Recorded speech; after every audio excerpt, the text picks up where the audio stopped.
Well, here we are back in Cheddar Gorge.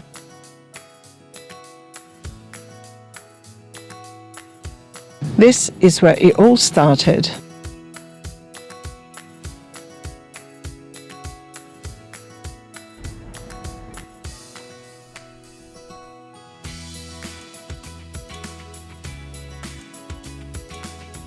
I didn't really have a plan. I stuck my camera on a very basic selfie stick. I used it as a gimbal. I didn't know what a gimbal was at the time. I reached my stag goal for today in the first half a mile. That's how bad it is. It is very steep. And just started filming whatever caught my eye. No script, no expectations. It was just me walking and talking to the rocks, hoping that someone else would be interested too.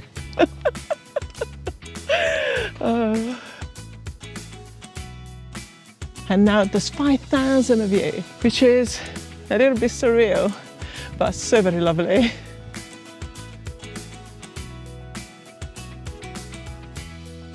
Whether you've just stumbled across the channel, you supported it from the beginning,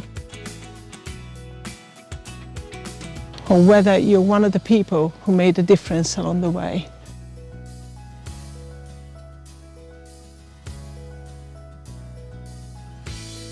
Thank you. To celebrate the milestone, I've asked for your questions. I'm going to answer, and I hope you don't mind. I'm going to take you on a hike with me.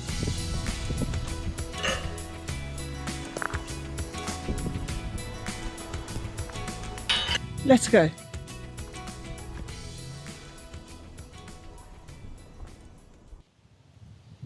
Question number 1. I would like to get to know the way that gave you the idea to create a YouTube channel on which you go out for sometimes creepy and spooky, but always informative adventures. It was a bright and sunny day. I've had this at the back of my mind for approximately 12 years. If you look at the date on the channel, it says, I think, June 2012, was it possible 2013? But I didn't have a vision back then. So I kind of left it and I decided to focus on my nature photography. I used to share pictures of my hikes and walks on social media, mainly Twitter. And one day someone commented on one of my posts, and that gave me the idea. I finally knew more or less what I wanted to do. 29th of April 2023, I went on a hike here with a 5-pound microphone and a selfie stick, because I didn't know what a gimbal was, as I said earlier. I just pulled the selfie stick up and I started rolling. I didn't know what I was doing, but I actually got kind of bored just filming nature. I like stories, and that's why I say I'm a hopeless storyteller. I want to tell stories, and there isn't a lot to say about the location you're just walking in without knowing anything about it. That gave me the idea that maybe there was something else that I could include in my videos, which is my love for horror and the supernatural and the ghostly stuff. So this is how it all started. I didn't think I would get past 100 viewers in a lifetime. When I actually reached 50. That totally caught me by surprise. Oh boy. I hated being on camera that day. I didn't like editing myself. I had to learn how to edit.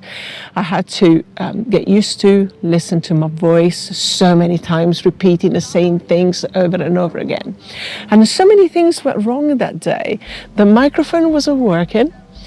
I thought I was, recording everything and nothing got picked up, so I ended up with really crappy voiceovers. It was quite fun. And to make a long story short, too late! Well, things kind of evolved from there. Finding myself being drawn more towards the mysterious and the spooky. I started filming stuff that I thought I would love to see on YouTube and sharing it with all of you.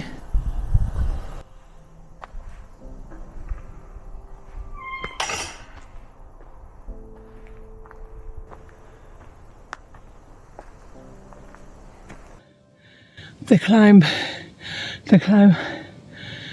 is just as bad as I remember it.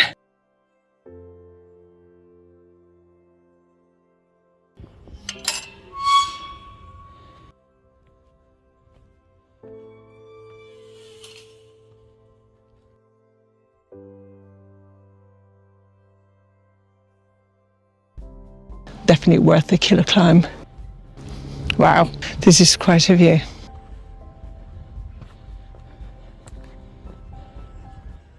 Question number 2. What got you interested in all things paranormal? Please don't say most haunted. I love horror, and one of the very few things I stumbled upon over the years were the paranormal channels where they go and investigate places. Now, I didn't want to do something like that because I'm more interested about the history and the mystery behind places more than the supernatural. But weird things started to happen. I think Colchester was the first dark history video I made, which made me very curious about the paranormal side of my videos.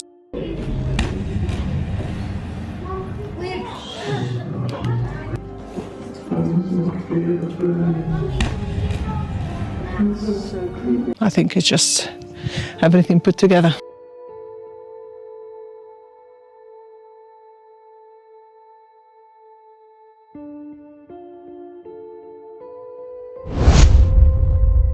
What was your first experience with the paranormal, and did it change your mind at all? Now, there is one experience that completely changed my view on the paranormal. That was after my sister and I went to Cheddar. So we came back from Cheddar in February 2024. We met one of my sister's friends in a playground in my hometown. It was 10 o'clock at night. After telling me the bad experiences he had with a Ouija board, in which apparently his grandmother came through and you could hear her voice on a TV, he was telling me how God doesn't exist, how there's only the devil. Now, of course, I don't agree, because if there's God, there's the devil. If there's a devil, there's a God. Light and darkness, angels and demons and all that. As he was talking, I swear I saw a black cloud moving away from him, almost touching the ground. It was really weird. So the first thing I did was to look up to see if there was a moon and maybe a cloud passing in front of it. But there was no moon, there were no clouds. There was just this black cloud on the ground. And by the time I looked up and then I looked back down, the cloud was gone. The next day, we went to the village of witches. And this is where another strange occurrence happened. A white orb floating in front of me and my sister at 2 o'clock at night.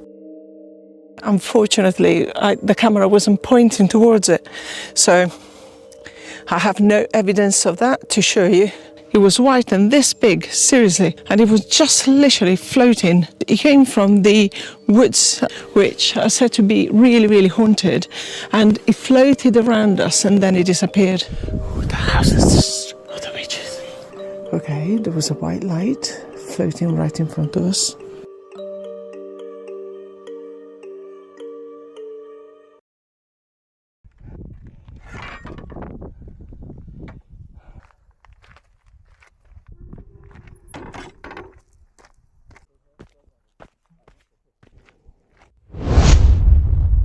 What is the plan for your channel content in the future? It seems it has gotten more and more to the creepy and spooky side. What I love. Well, thank you so much, you and me both. And I think that the channel has now reached a good balance between history, mystery and spooky.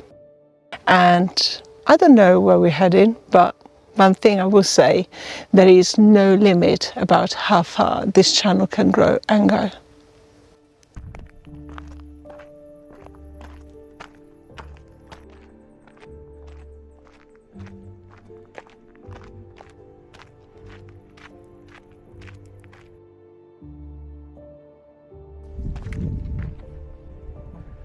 Oh, great.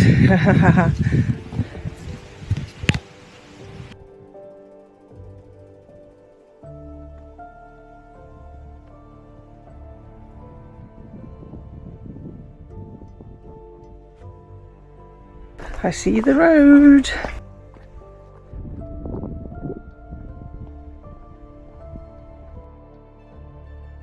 I remember this. Oh gosh, I was swinging like Tarzan.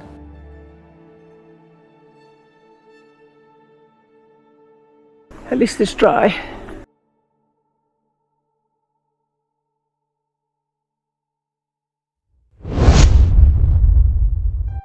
Which place have you visited that you felt the presence of a ghost most keenly and felt the place was incredibly strong with evil and good emotions?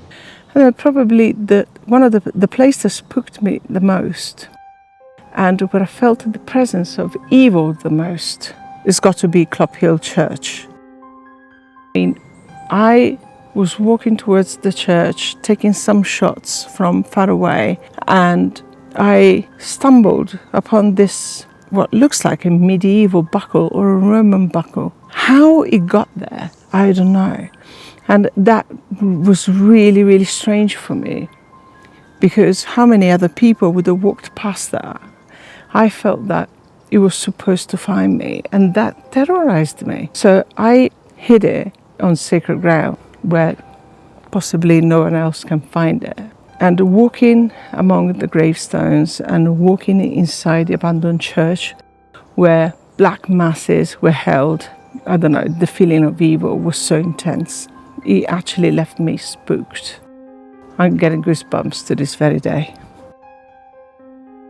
So here I am, alone, in one of the most haunted churches in Britain, or alleged most haunted churches in Britain. Whose brilliant idea was this?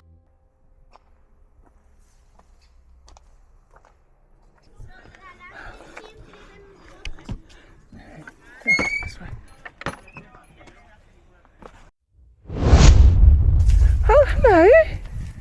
Hi. Oh. Hi.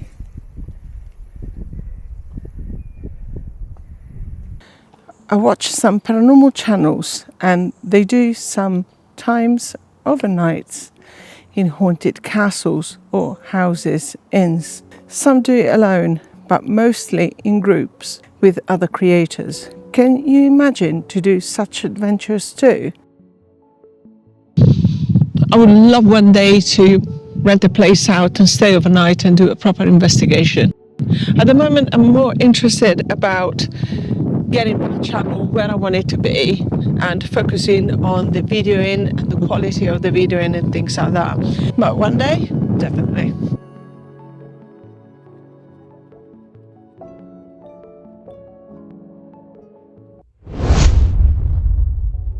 What do you think of the stone tape theory? Do you personally think it's a thing? I actually do, and I think I said that in some of my videos. The buildings, the stones, remember. So, yeah, definitely a thing for me.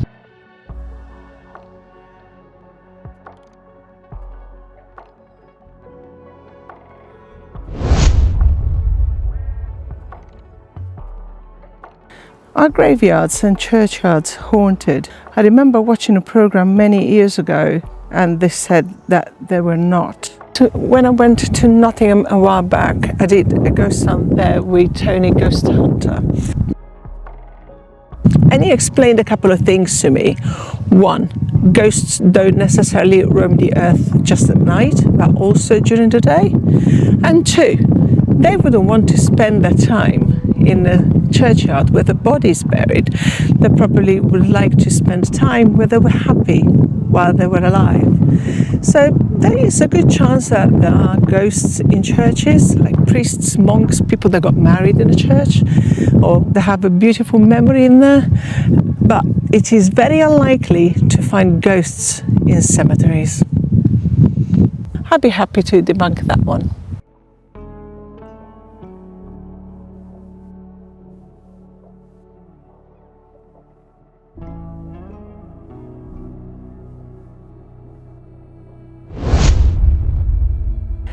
Will you be heading Yorkshire way, maybe Haworth or York?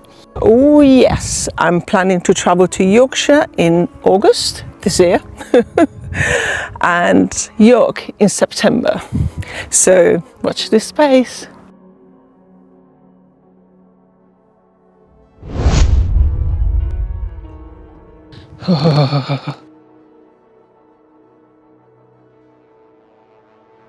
What inspired me to travel to South Australia last year? Oh, that's a good one. Thank you, Peter.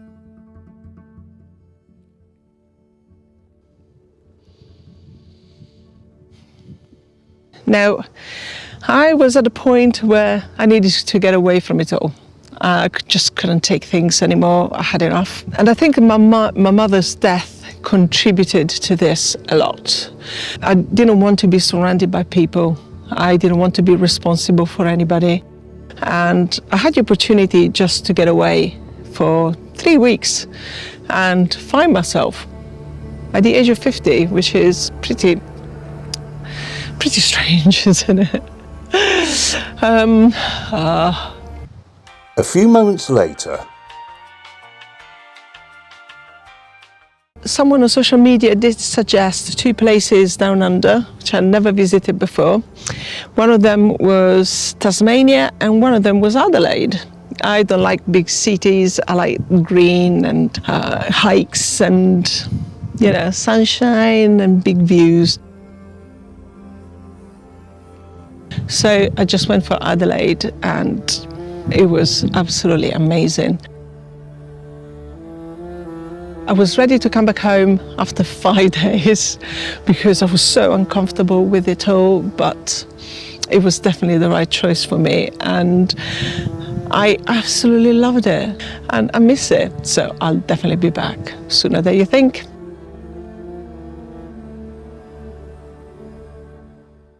Okay, a couple of more questions. There is quite a bit on YouTube about haunted World War II RAF stations. Is that something that interests you? I would love to investigate RAF bases. The problem I have with abandoned RAF bases is that you often cannot get into them. At the moment I have one lined up, I think it's for October, where I'm going to do a paranormal investigation with Spirit Chasers Paranormal UK, which is a group that I have joined, and I do get to visit spooky places with them. An entirely non-profit company that I had the privilege to join at the beginning of the year, and that raises money for charities and for maintaining some old buildings around the country. But I need to look into things a little bit more.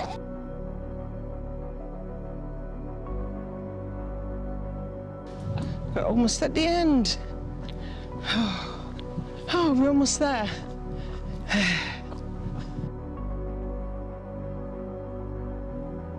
One more question and then we're done.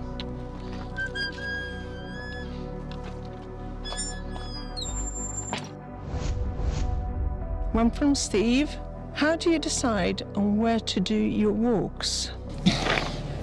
Usually I decide whether I want to stay close to home, if I want to travel a little bit, if I want to travel a little bit more, if I want to stay overnight. I do receive recommendations. I do have a browse around, and sometimes I just stumble upon things.